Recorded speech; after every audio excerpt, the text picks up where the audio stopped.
সুপ্রিয় দর্শক বন্ধু সকলকে শিল্পীস কিচেনে স্বাগত জানিয়ে শুরু করছি আমার আজকের recipe Thai soup. Thai soup একটা বেসিক্যালি আমরা সকলেই খুব পছন্দ করে থাকি, একটি স্যুপের ভিতর অন্যতম। এই থাই স্যুপটা আমি আজ তৈরি করছি। আমার মেয়ের বান্ধবী এসছে আমাদের বাসায়, দেবশ্রী, ওর জন্য আমি চিকেন ফ্রাইও করছি, সেই রেসিপিটা আপনাদের মাঝে শেয়ার করলাম। তো আমার এই রেসিপিটা তৈরি করতে আমার লাগছে chicken stock, main ingredients chicken stock.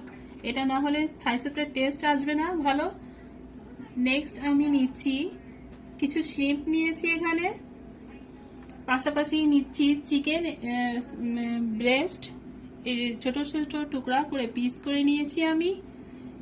নিচ্ছি লেমন, এটা খুবই দরকার একটু টক ভাব আনার জন্য। নিচ্ছি কিছু চিলি, থাই চিলি নিয়েছি, এর জন্য আমার 2টা ডিমের কুসুম লাগবে, কর্নফ্লাওয়ার, চিনি আর অন্যান্য ইনগ্রিডিয়েন্টস আমি রান্না করতে করতে এর মেজারমেন্টটা দেখিয়ে দেবো। আর মেইন যেটা, না হলে থাই স্যুপটা হয় তৈরি হবে না, লেমন গ্রাস। এটা আমি পেয়েছি লস এঞ্জেলস সিটি যারা থাকেন তাদের জন্য বলছি, এটা হচ্ছে যে কোনো সুপার মার্কেটে এটা পাওয়া যেতে পারে খোঁজ করলে, আমি ওখান থেকে পেয়েছি। আর তো এখন আমরা যেভাবে তৈরি করি, চলুন দর্শক বন্ধু আমরা এখন শুরু করি।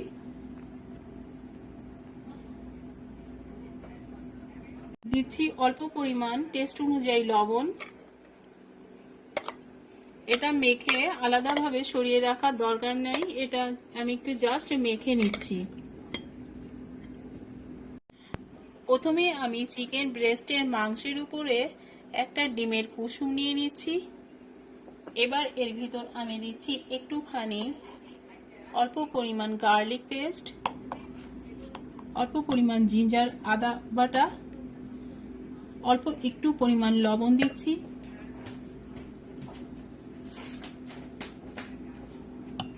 এবার আমি এটাকে খুব ভালো করে মেখে নিচ্ছি। মেখে এটাকে আমি একটু পাশে সাইডে সরিয়ে নিচ্ছি। নেক্সট আমি এই চিংড়ি মাছটা নিয়েছি, এর ভিতর অল্প পরিমাণ লবণ দিচ্ছি। আমি দিচ্ছি এর ভিতর আদা রসুন বাটা, কোয়ার্টার টিস্পুন হবে। আগে দিয়েছি রসুন বাটা, এখন আদা বাটা দিচ্ছি।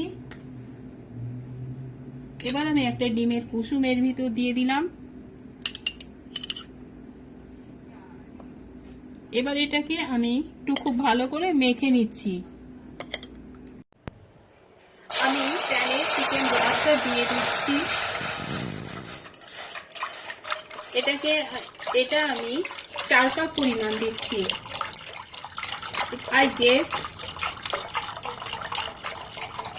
এবার আমি এটাকে খুব ভালো করে জাল করে নিচ্ছি। আমি চিকেন স্টকটা দেওয়ার পরে এখন আমি ওটা ফুটতে শুরু করেছে, তো আমি একটা চিকেন পাউডার, এখানে আমি 2 টেবিল চামচ চিকেন পাউডারটা অল্প পরিমাণ জলে আমি এটাকে গুলে একটা পেস্ট তৈরি করে আমি এটা দিচ্ছি। এখন এই চিকেন পাউডারটাকে এর ভিতর দিয়ে দিচ্ছি। এবার খুব ভালো করে মিশিয়ে দিলাম। এটা আরেকটু জাল হচ্ছে, তো এই পর্যায়ে আমি এর ভিতর তৈরি করে রাখা এই চিকেনটাকে দিয়ে দিচ্ছি।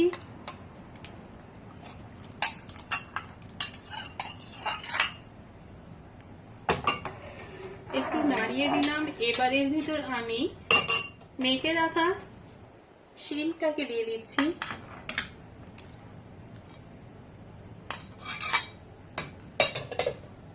এবার এটাকে আমি আরেকটুখানি জাল করছি, যেহেতু অনেকটা টাইম, একটু বেশি টাইম লাগবে এটাকে একটু বয়েল করে নিতে, যাতে করে কিনা আমার চিকেনটা খুব ভালো সিদ্ধ হয়ে যায়।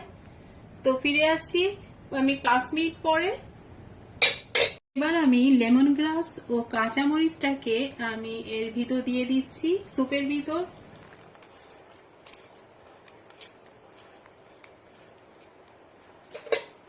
এটাকে আরেকটুখানি আমি জাল করে নেব। আমি এখানে 2 চামচের মতো কর্নফ্লাওয়ার নিয়েছি। এইটাকে আমি অল্প পরিমাণ জল দিয়ে একটু গুলে একটা পাউডার পেস্ট তৈরি করে এটাকে আমি স্যুপের ভিতর দিয়ে দেব। এই লেবুগুলোর এখন আমি একটা জুস তৈরি করে নিচ্ছি। স্যুপটা ভীষণ ভালো করে জাল হতে শুরু করেছে, তো আমি এখন এই গুলে রাখা এই কর্নফ্লাওয়ারটা দিয়ে দিচ্ছি। তো আমি সবটা দেব না, মানে থিকনেস এর উপর ডিপেন্ড করে দেখে দেব, তার জন্য আমি অর্ধেকটা পরিমাণ দিলাম।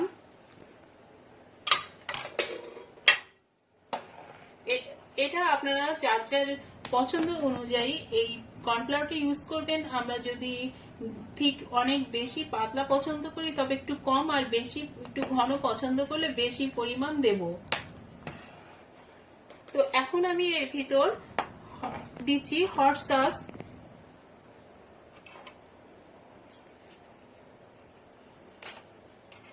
আমি এখানে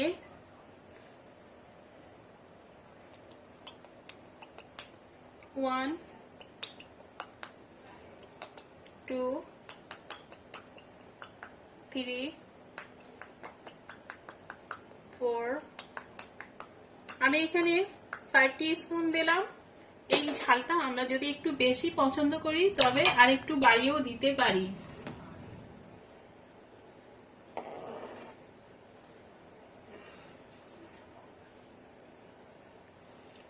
তো আমার মনে হচ্ছে আর একটু কর্নফ্লাওয়ার লাগবে, তো আমি এখন বাকিটা এর ভিতর দিয়ে দিচ্ছি।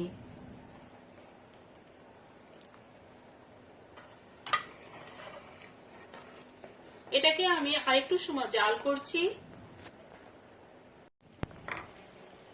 এবার আমি স্যুপের ভিতর দিয়েছি টেস্টিং সল্ট 1 টিস্পুন।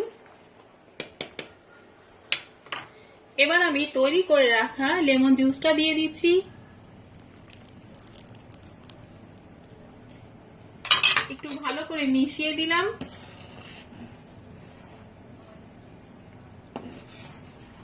তো স্যুপটা আমার তৈরি হয়ে গেছে। তো এখন আমি গ্যাসের ফ্লেমটা কমিয়ে দিয়ে 2 মিনিট এভাবে একটু রাখছি, তারপর আমি এটাকে সার্ভ করব। তো এখন আমি স্যুপের ভিতর লাস্টে আমি ইউজ করছি চিনি। আমি 1 টিস্পুন প্লাস হাফ টিস্পুন দেব। এটাতে একটুখানি চিনি, একটু টক, একটুখানি মিষ্টি হালকা দিতে হবে, নাহলে ফুল কমপ্লিট টেস্ট আসে না। তো স্যুপটা আমার এখন তৈরি হয়ে গেল পারফেক্ট ভাবে। চিংড়ি মাছ সবকিছুই খুব ভালো করে কুক হয়ে গেছে। তো এখন আমি এটাকে সার্ভ করছি।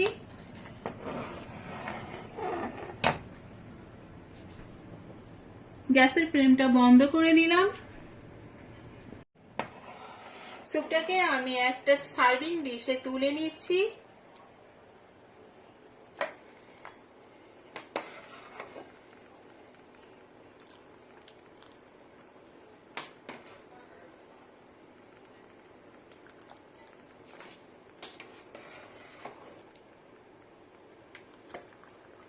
এভাবে করে আমি পুরোটাই নিয়ে নিলাম। সুপ্রিয় দর্শক বন্ধু, দেখলেন তো কত সহজেই আমি কত ইয়ামি করে এই থাই স্যুপটা তৈরি করে ফেললাম। আপনারা চাইলে ঝটপট এই রেসিপিটা তৈরি করে নিন আর আমাকে জানিয়ে দিন, জানান কেমন লাগলো আপনাদের এই টেস্ট নিয়ে। তো আমার তো খুবই ভালো লাগে থাই স্যুপের টেস্ট। তো আপনারা যদি এই আমার রেসিপিটা দেখে ভালো লাগে আপনাদের, তাহলে কিন্তু অবশ্যই একটা লাইক করবেন। আর আপনারা যদি আমার চ্যানেলে নতুন ফ্রেন্ড হয়ে থাকেন, প্লিজ আমার চ্যানেলটিকে সাবস্ক্রাইব করে আমার সাথেই থাকুন। আপনারা সকলে খুব ভালো থাকুন। দেখা হবে আমার অন্য রেসিপির সাথে। আজ এই পর্যন্ত, বাই।